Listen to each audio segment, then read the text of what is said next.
We're talking about the performance evaluation cycle, which is kicking off again, right, Ann? Right. So can you talk a little bit about the time frame? Sure. Well, performance management is an ongoing process. Right. It's 12 months a year. Right. It's a manager's responsibility to make sure that they are giving feedback, evaluating performance, and measuring employees' performance All against the goals. time, right? All That's year a great long. point. All year. And giving that good feedback. Giving, letting people know where they stand so there are no surprises, right? So actually, we are kicking off a piece of the cycle right now, June 1st through September 30th. Okay. This is the time frame where managers, supervisors, and employees can go into lead at. Okay.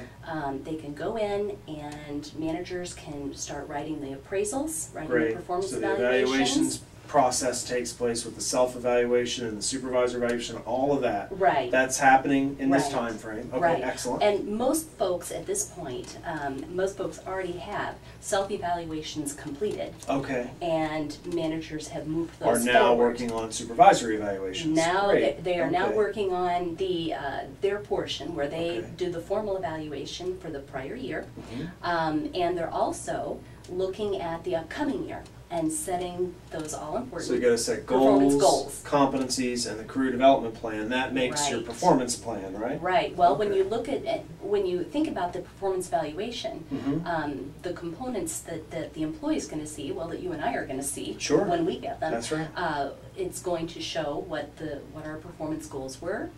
It's going to show us competencies. That's right. It's going to have a piece for career development. So career development is not actually rated. Not rated. It's 50% for the goals, 50% for the competencies, and that leads to an overall rating. Exactly. Okay. So 50% for those goals that have been established, 50% for the employee's performance against those goals, and then 50% for the competency those behaviors that are so important. How the employee actually achieves the results that they do. So you mentioned June 1st to September 30th. That's a big window, and that's by design, is it not, to give different departments flexibility in establishing their own dates? Absolutely. Many different things go on in different departments, so this allows them to set their own internal time frames.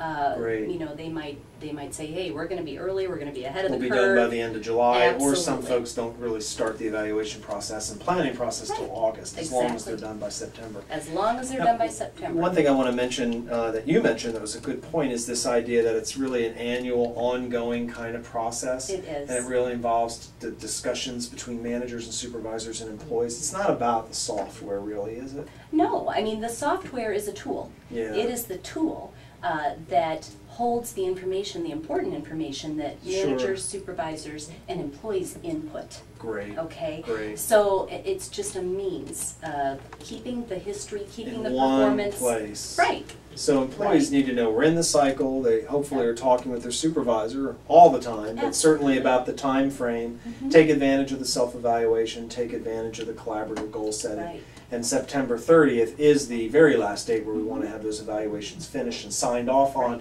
and all the performance plans in place. Right. And also with the career development piece, again, I mentioned that's not rated, but important. Important. Employees and managers need to talk about career development. What learning and development, what special assignments, things that will help them move forward. Things that will help them move forward, things that will help them expand. That's right. Or enrich that job. Exactly. Enrich the job, things that they can capitalize on, really good solid competencies that they can even, how can they use their good competency to influence others? Great. Right? Excellent. So there's just so much out there, and it's a good system for capturing all that information. But it doesn't replace the talking. It can't. And it can't. You can't put the information in without having the conversation. That's right. So the conversation, absolutely. And there's tons of resources available. Certainly we hope folks will go to the HR website and get all the information, come to a training class, look at an online simulation, and get up to date. Absolutely. It's all there. Thanks. Thanks.